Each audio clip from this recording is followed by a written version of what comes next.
Good evening, everybody. Kabul Taraf, how are you? Baruch Hashem, thank you.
Okay,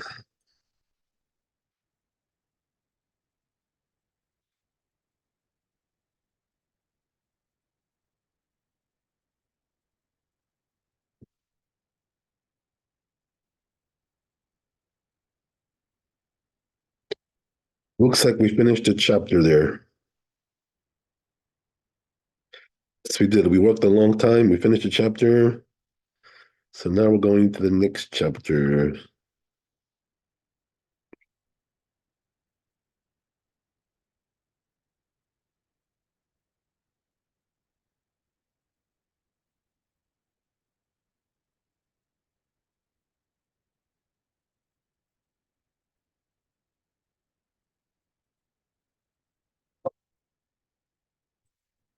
Okay.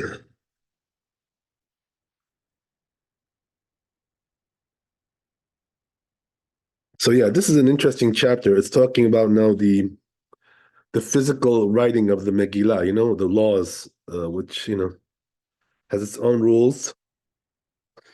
It's similar to Sefer Torah, but not exactly the same. There are some differences. So we're going to get into this now.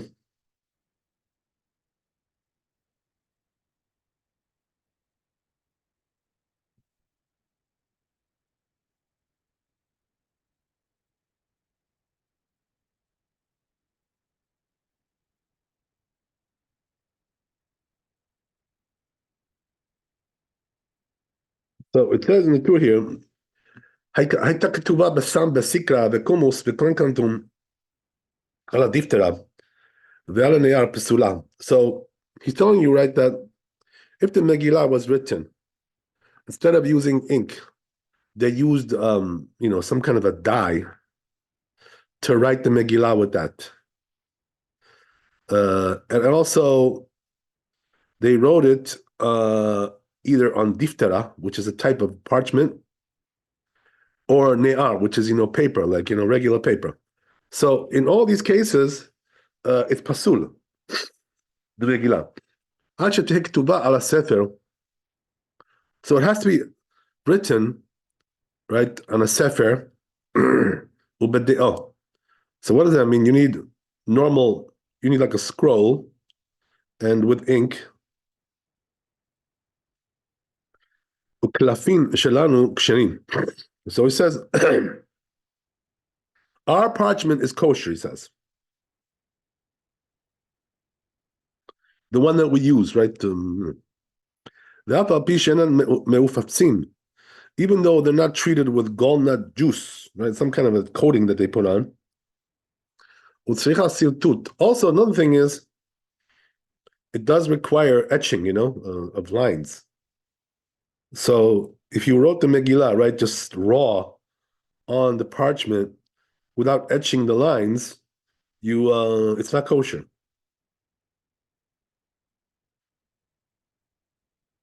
I remember one time, reminds me that I had basically, like in my history, I had like two rabbis. One I had when I was younger, and then I switched over to Maran, Rav Ovadia Shalom. I went to him and stayed with him until his last day, right? Until we buried him in the cemetery. Okay, so yeah, that shows you, by the way, that he was the right one. So, right, by the way, there was another rabbi before that. So this rabbi, I'm not going to mention his name. I'm going to get into politics here.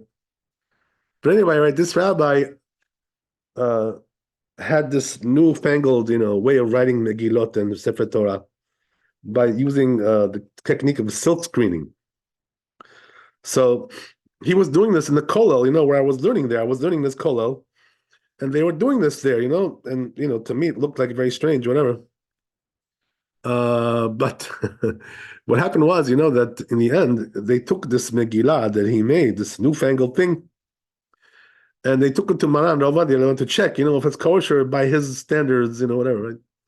So they brought it there. He sent like a shliach, emissary, right? One of his guys, right? So he sends him there, and the rabbi takes a look at it,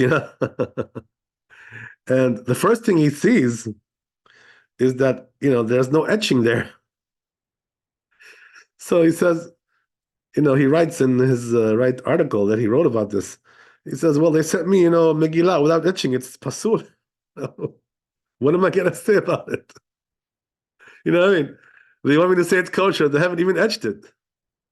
So that was really funny. It's just, So you know what he said? He made a conclusion from this. Listen to this now. Right? This is a big rabbi. He says, you learn from here the fact that they brought me a Megillah without etching it. He says they don't have fear of God. That's what he says. They're not God-fearing people. That's what he said. Unbelievable. I remember that. And exactly at that time, I left his kollel, because that was one of the reasons why I left, because I felt very uncomfortable with that whole thing. Going down there. And there was also other reasons, but besides that, but I remember that story, that the rabbi was very, very incensed, that they brought him a Megillah without etching. So he was very, he was very particular about that. So that's exactly what we're seeing over here, right? You have to do etching on the Megillah, otherwise it's pasul. Okay. So then he goes on, right? Rabbeinu Tam, Zal Katav, says Rabbeinu Tam, Kivan shenikret sefer, right? Since it's called a sefer, right, which is a book, whatever, right? Notnim la kol din sefer Torah. So look what he says, right? So therefore, we have to give it all the rules of sefer Torah because it's called a sefer. Wow. Right? Unless you have something which is explicitly said, right, that we're not particular so much, like sefer Torah. If it was explicitly said like that in the Talmud, whatever, right? So then, okay, we can forgive that. But otherwise, you have to follow all the rules of Sefer Torah. That's what he's saying, right? דהיינו שאם הטיל בה ג' חוטי גידין כשרים. So he says, right, that for instance, if he put, right, 3 strings made out of what do you call it? Sinews, kosher. אבל לכל שאר הדברים היא כספר Torah. But he says, besides that, all the other rules are like Sefer Torah, with the exception of this one. לעניין עיבור לשמה, so that also includes, right, that והיקף גביל, עיבור לשמה, right, it has to be made, it has to be processed for the sake of the mitzvah, and also, right, it requires that it should be surrounded by parchment. What does that mean? That the writing has parchment all the way around it. So that means like it's not in the corner somewhere, and there's no parchment on the other side there. It's not going to be kosher.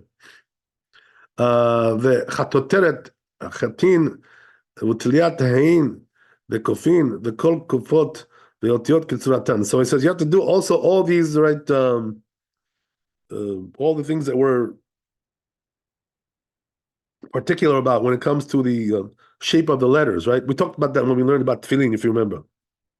The shapes of the letters, right? I'm sure you remember every detail we learned there, right? I'm sure, 100%. So anyway, right? Hopefully, right?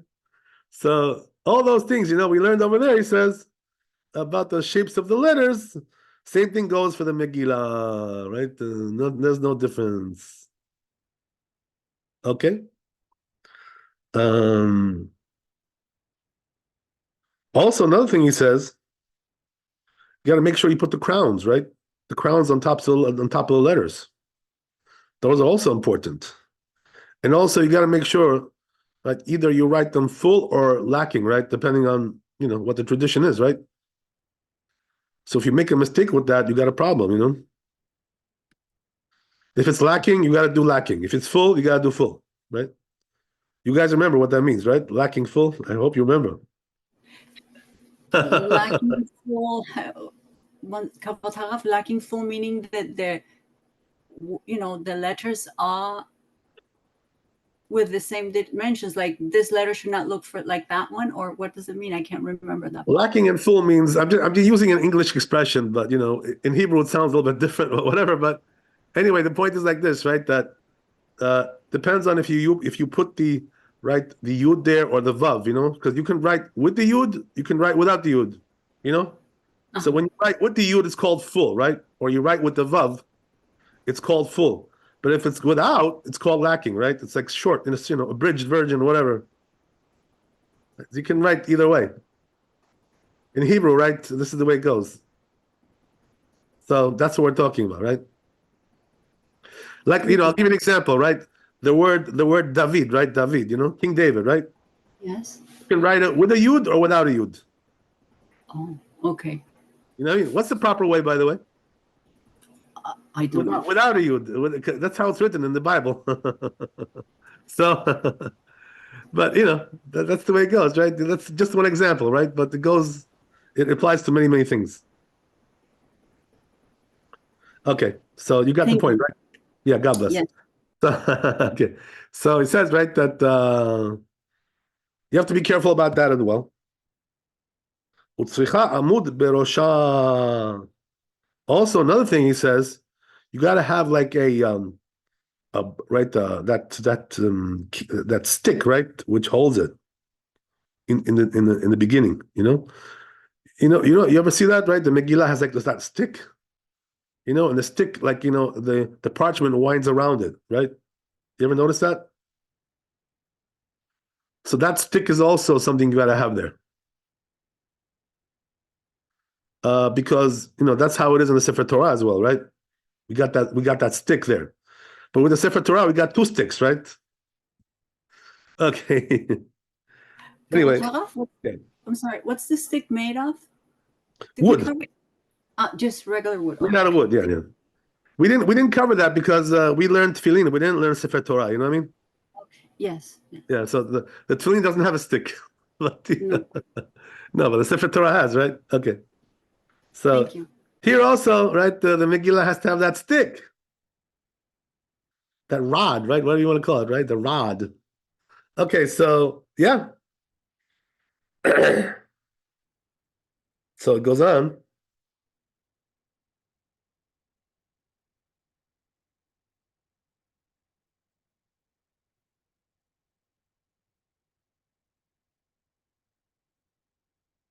The halak besofa, but at the end he says it has to be right, some blank space there at the end. In other words, you need a margin there, right? Kedei bo akol, right? In order to cover the whole thing. Oh, look at that, right? He says there has to be enough margin there in the end of the Megillah to wrap the whole Megillah up. What's the space? 9 letters or? You know what I'm talking about here? In other words, you leave like a blank page there. Okay. And that blank page has to be large enough to wrap the whole Megillah. Okay, thank you. That's what we're saying. Okay, so yeah, that's it. So just like Sefer Torah, he says, look. So the Sefer Torah also needs that, right? You need that blank page there to wrap up the whole Sefer Torah. That's a lot, right? The Sefer Torah is much thicker than the Megillah, right? Obviously. Okay, so והרמב"ם ז"ל כתב שאין צריכה עיבוד לשמה. So the Rambam here has a different opinion. He says you don't require to have it made, for the sake of the mitzvah. ואם כתבה מן עובד גילונים, so he says therefore if it was written by a heretic, right, or an idolater, right, psula, it is pasul, right? So that puzzles it, right? The fact that it was written by somebody who was not a believer. Okay. Okay, so I guess we'll go to Bet Yosef. We already did a lot of tour here. Okay, maybe too much.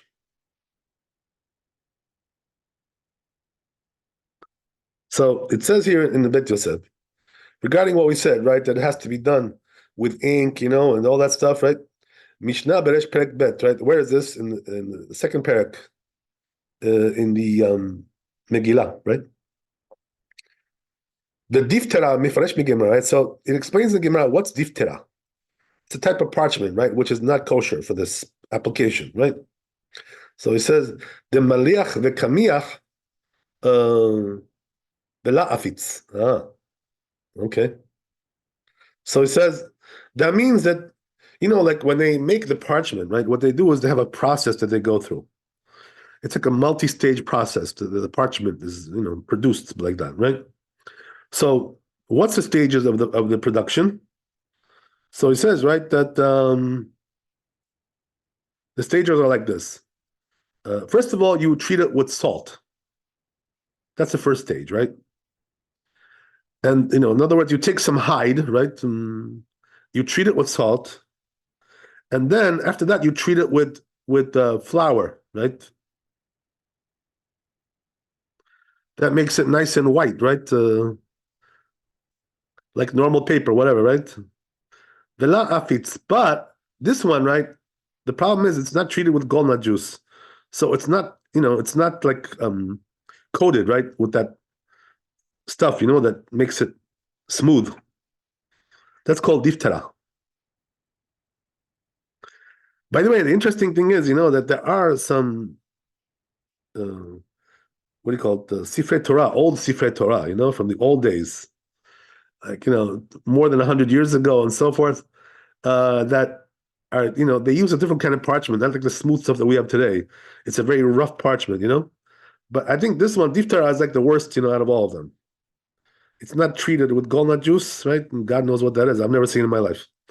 I keep on saying these expressions, but I never actually saw them. So, right, he says that that's diftera. So diftera is not kosher for this application. בכתבות תוספות ראש, says תוספות ראש, בקלפים שלנו, אף אגב דלא אפיצי תיקון שלנו חשיב כמו הפלצים שלנו. Oh, so Tosfot says a big thing here, right? Big chidush. Says Tosfot, right? It says, even though we don't treat the parchment with walnut juice, we don't do it either. But he says the way we produce it, though, is considered to be as if we did. In other words, we have a different way of doing it, which does the same job, or better, whatever, right? So therefore, right, says Tosfot, nowadays you don't need this. Interesting. Incredible. Okay, so, and then it goes on, right, Bet Yosef, right? And then we said it requires etching, right? As we mentioned, right? That whole story there with the rabbi. Memra Besot Perek Kama, right? This is coming in the first Perek of Megillah, and at the end. Ted Zayin Amud Bet, Katab Be'orchot Chaim. So it says in this book, the Dai Basirtut Shita Rishona. Oh, so Orchot Chaim says you just have to do the first line. That's good enough, etching, right? I don't think we paskin like that, but there is an opinion like that. Interesting. Okay, we'll see in the Shulchan Aruch, right? The bottom line, where we go, how we go. But Rabbeinu Tam Katav Kivan Shenikret Sefer. So as we said, right, Rabbeinu Tam holds that it requires all the laws of Sefer Torah, right? Almost all of them. So here he says, right, he brings a source for this. Where is this brought down? Ken katava Mordechai peg bet Megillah, right? It says the Mordechai like that in the name of Rabbeinu Tam. Bishmo. V'chen katvu gam ken agot maimoniot. Also, this rabbi says that. V'chen katav orchot hayim, right? The B'Shem Aram. In the name of the Ram, he says this, right? The same opinion. V'lashon Rabbeinu eno mechuvan. So he says, right, the language of Rabbeinu here, the Tur, is not right correct. Whatever, something is mishkababble there, right? So whatever, right? The mashma the Rabbeinu tam ata lefluge al shum davar shenizkar el. So he says, you know why? Because according to the Tur, you would think that Rabbeinu Tam is coming to argue with what we said above that, right? And that's not the case, he says, right? Benoken. So meaning what? Rabbeinu Tam is not coming here to argue with anybody. He's just telling you some details that that you need to know, right? So ואם כן, לא הווה לומר, אלא כתב רבנו תם, כיוון דנקראת ספר, right? So therefore he says, right, you should have written it in a way, right, the Torah, that you should understand that Rabbeinu Tam is not coming here to say, to argue with the first opinion, just is coming to add some details. Okay, very good. So that's the Shulchan Aruch. That was Aleph and Bet. Okay, so we'll do Shulchan Aruch here.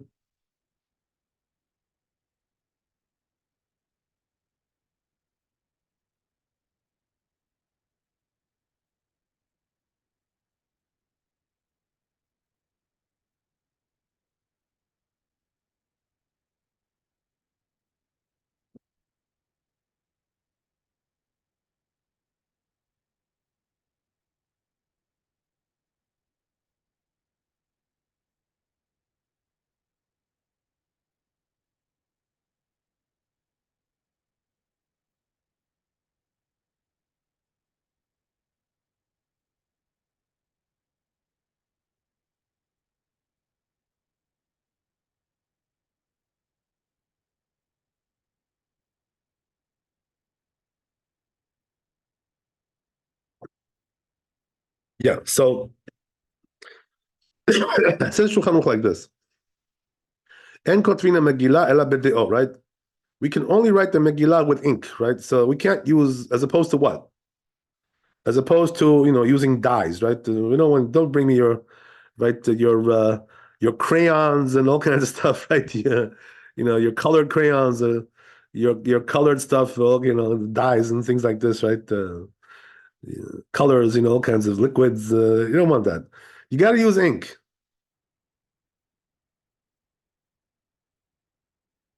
That's one thing, right? Ala gvil, and it has to be on the gvil, right? What is gvil? That's parchment, right? Which was treated, right? Or ala klaf, or klaf, right? So gvil and klaf are two types of parchment, There's different, they're not the same. Sefer Torah, just like Sefer Torah. So meaning what? Just like Sefer Torah, you should have it on gvil or klaf, right? Two types of parchment. Same thing with the Megillah. Which, by the way, is the smoother one, right? So the truth is that the gvil is not so smooth, right? Like as I said, the old ones are like that. The old Sifrei Torah, some of them, they're like rough, very rough parchment, But nowadays, nobody uses rough stuff anymore, and everybody is using the smooth stuff, right? So everything is smooth today. Okay, but they're both kosher anyway. The right? If he wrote it with golnut juice, right, the kankantum, or all these, as we said, right, all kinds of dyes like this, right? Keshera, it's kosher. So these two are kosher, right? These two. The other, the other ones we're gonna see, right? They're not. So these are the only two colors. What do you want to call them, right? That are kosher besides ink. That's what he's saying. Kitaba b'shami netzivonim. But he says, right, if he wrote it with other types of dyes, pesula, it's pasul. So therefore, right, just use the ink, right? Don't be a wise guy. You'll be good. Okay. So, kitava b'shar minet tzivonim. What about if he wrote it with other type? We said it, right? Tzricha shtil sirtut ketorah atzma. Oh, so right, he says you also need the etching, right? As we said, and not like what we saw, right, in that opinion that you can do just one line, right? Because he says you got to do like the Torah. So just like the Torah requires etching, from top to bottom, so here also the same thing with the Megillah. So another thing he says is that the ena or shelat tzarich le'abed ishma, right? So he brings here the opinion of the Rambam, passed the Rambam, who says that you don't need to produce it, right? The parchment for the sake of the mitzvah. It doesn't have to be produced for the sake of the mitzvah. So that you don't need. That's how he paskins. And then he brings the other opinion, right? Some say you do need that, right? So halacha is like the first opinion. Like we said, right? Stam yesh halacha kemo stam, right? We go like the first opinion when there's a yesh afterwards. Okay. Hope you understand what I'm saying. Okay, good. So that's the story there. Shulchan Aruch Aleph. If you don't understand, don't hesitate to ask. Okay, so here now we're going to bet. It says in Shulchan Aruch, הייתה כתובה על הנייר או על האור שאינו מעובד. So let's say it was written, right, on paper, right? Or hide, which is not processed, unprocessed hide, raw hide, right? או שכתבה כותי או אפיקורס. Another problem is if it was written by a heretic, right, or a goy, whatever, right, idolater, anything like that, right? פסולה, it's פסול. ודינה כספר תורה לעניין היקף גביל. So, also, right, it resembles the laws of the Sefer Torah regarding being surrounded by parchment, each letter. The chatotrot, the chitin, v'tiliat ayin, right, and also all the shapes of the letters. V'kufin, v'chol gufot ha'otiyot b'tzvatanu v'chaserot v'etel, also lacking in the full, right, as we said.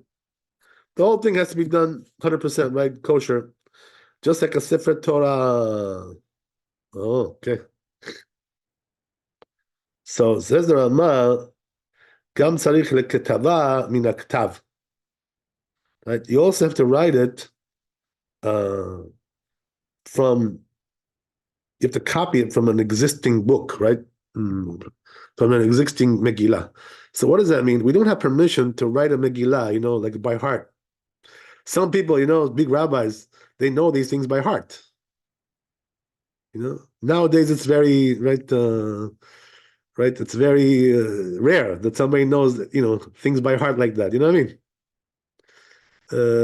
It's not so common, but in those days, the big men, right, the big guys, right, they knew these things by heart, and that's the way it was. There are some people even today, who have a photographic memory, whatever you want to call it, right? Some people do have, but it's very rare. But it does exist. It does.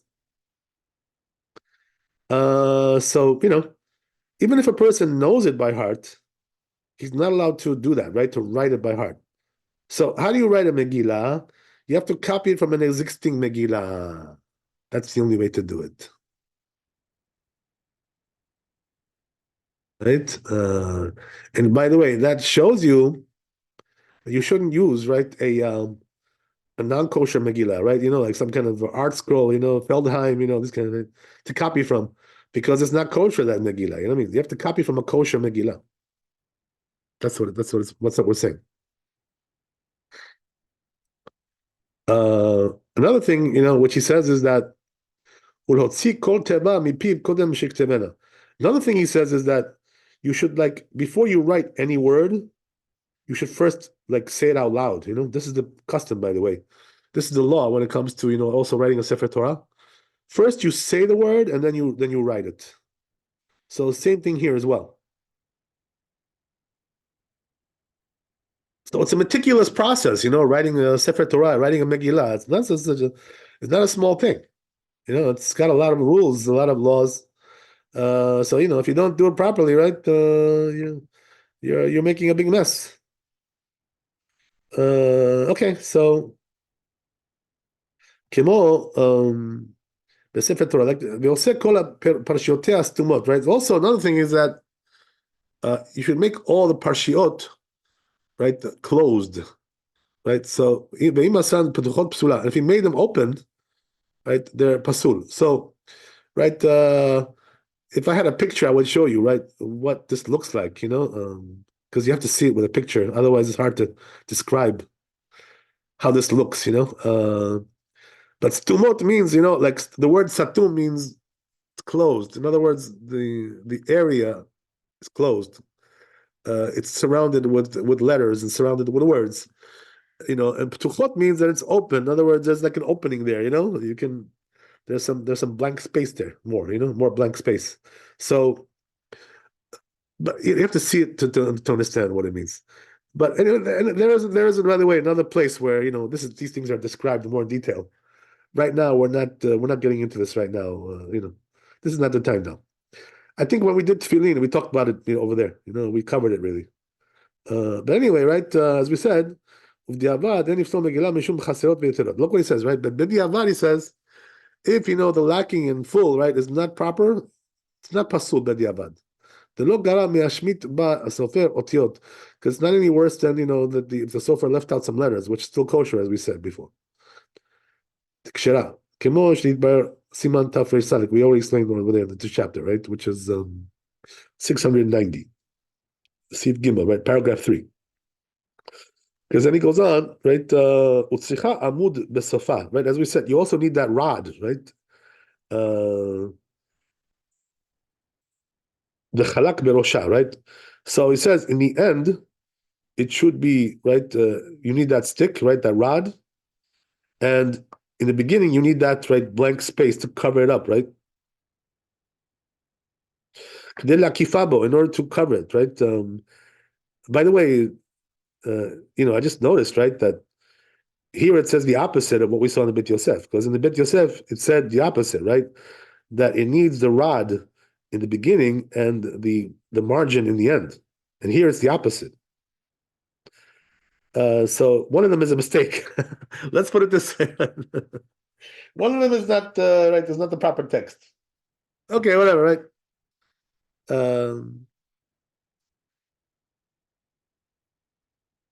It seems like the Shulchan Aruch is going to be the more accurate text, right? That's the way it is usually, because it was written after, so it's more like accurate. Okay. Tagin, right? So there, right, he brings another opinion that says also needs crowns, right? Just like you have a Sefer Torah crowns. And some say you don't need crowns, right? So it's a machloket regarding the crowns. So it seems like, you can be lenient regarding the crowns, but of course, better to do with crowns, right? Just to cover all the opinions, to cover both opinions, Okay. I'm sure today they're writing it with crowns. Nobody's going to be lenient about this. So he says in the Ramah here, more stuff. Hagav and Hagu letayga. So it says the Ramah exactly what I said, right? Custom is to put crowns on it, regardless of the other opinion, right?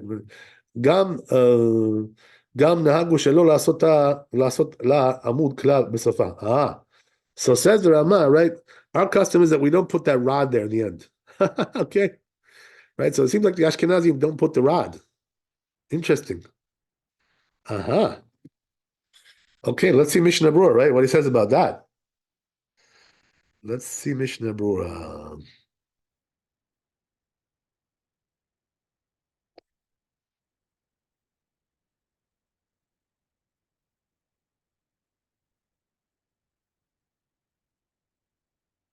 Okay, this is something else.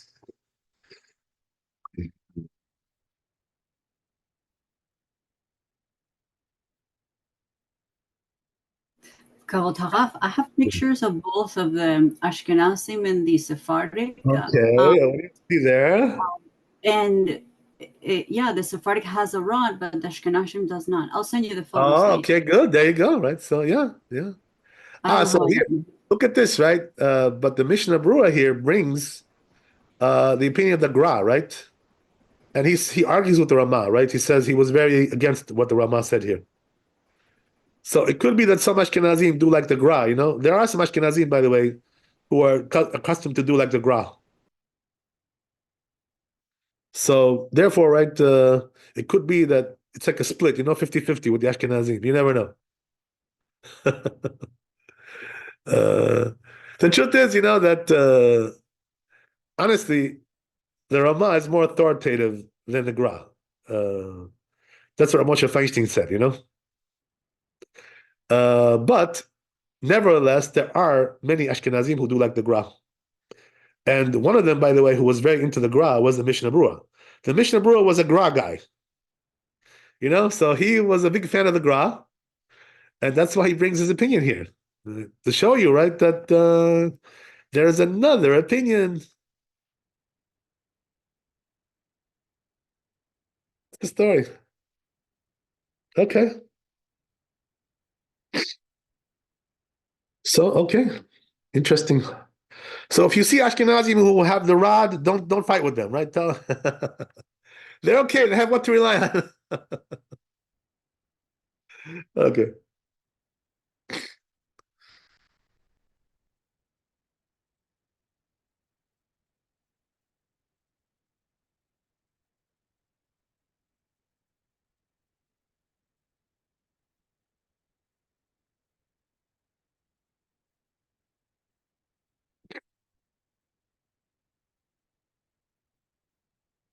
So let's see what else we got here.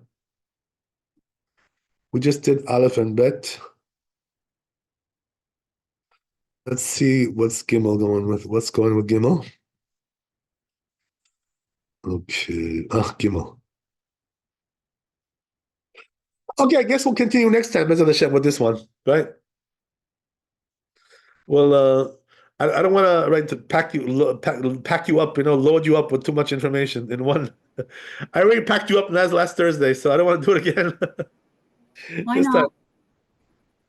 So we'll stop here, you know, and we'll continue next time, Bezat Hashem. Okay, so be blessed with wealth, health, happiness. Make sure you pray for our amazing soldiers who are doing an incredible job. Hashem is helping them. And be blessed, Bezat Hashem. We'll see you tomorrow. Chazak u'baruch, Laila Tov. Kavod harav. Thank you so much. All the best.